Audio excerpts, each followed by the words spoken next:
All right, welcome everyone to our deep dive today. We're going to be tackling something that I think is pretty fascinating. It's this whole world of digital resource networks. DRNs. DRNs, yeah, exactly. Digital resource networks. And we're going to be looking specifically at the compute subsector, and we're going to be working off of some excerpts from a report on DRNs. Right.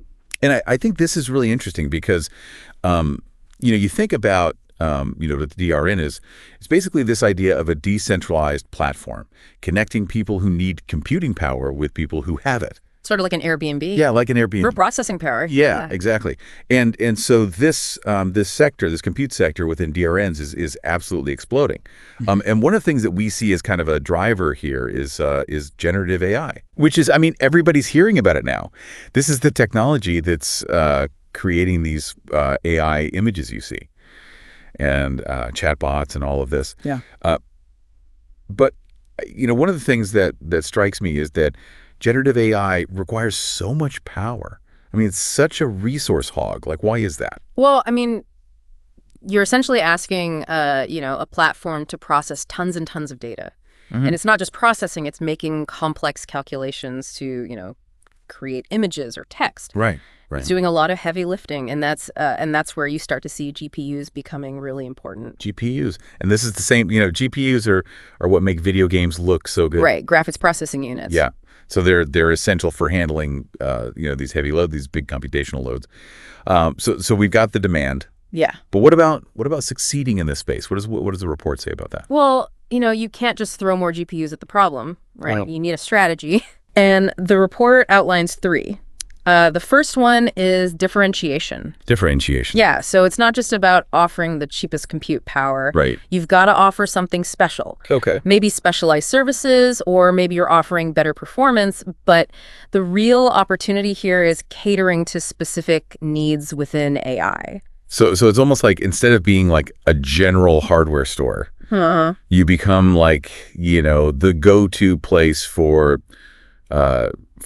AI-powered tools for like healthcare or something. Exactly. Okay. Yeah. So that's differentiation. Right. What about the second strategy? The second strategy is about supply. Okay. Because everyone needs GPUs right now. They're hot. They're incredibly valuable, so you need to think about attracting GPUs to your network, and then keeping them there. Right. But you have to do it in a way that's not super competitive. So it's this real balancing act of attracting providers, but also keeping the network healthy. Okay, so differentiation, supply, and then there was a third one. What was that third strategy? Evolving business models. Okay. So it's really about combining decentralization with targeted solutions. Okay. So you're taking that decentralization and you're focusing it on specific industries. Right. For example, you could have a DePIN. The DePIN? Yeah, DePIN stands for Decentralized Physical Infrastructure Network. Okay. So, maybe you have a DePIN that specializes in computing for healthcare AI. Interesting. Or maybe one that's really good at supporting the development of autonomous driving. Oh, that's interesting. So that's what I mean by evolving business models. You're finding that niche. Yeah.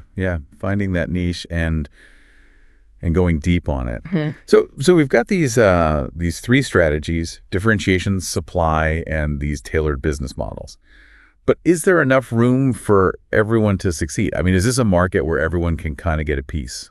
Well, the report suggests that because of this thing called the power law, probably only a few DePINs are going to dominate. A power law. Yeah. It basically means that size and scale are really, really important. So it's kind of like this race to the top. You've got a few winners and then, a lot of people kind of fighting for scraps. Yeah, that's a good way to put it. Okay, so that actually makes the next point in this report even more intriguing to me.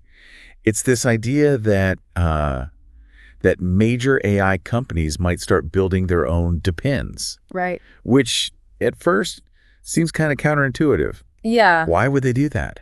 Well, if you think about the advantages that these companies already have, it starts to make more sense. Yep. They already have tons of AI expertise. Right. And they have the infrastructure and the resources. Yeah. So for them, building a DePIN is kind of a no-brainer because it gives them access to a whole new market. And they can leverage their existing strengths, right? Yeah. So they become sort of the creators and the providers. Right. Wow. So, okay. And then that leads to kind of the last point here. This competition between blockchains to attract these compute DePINs. Why is that such a big deal? Because it's not just about DePINs. We're really talking about the future of AI.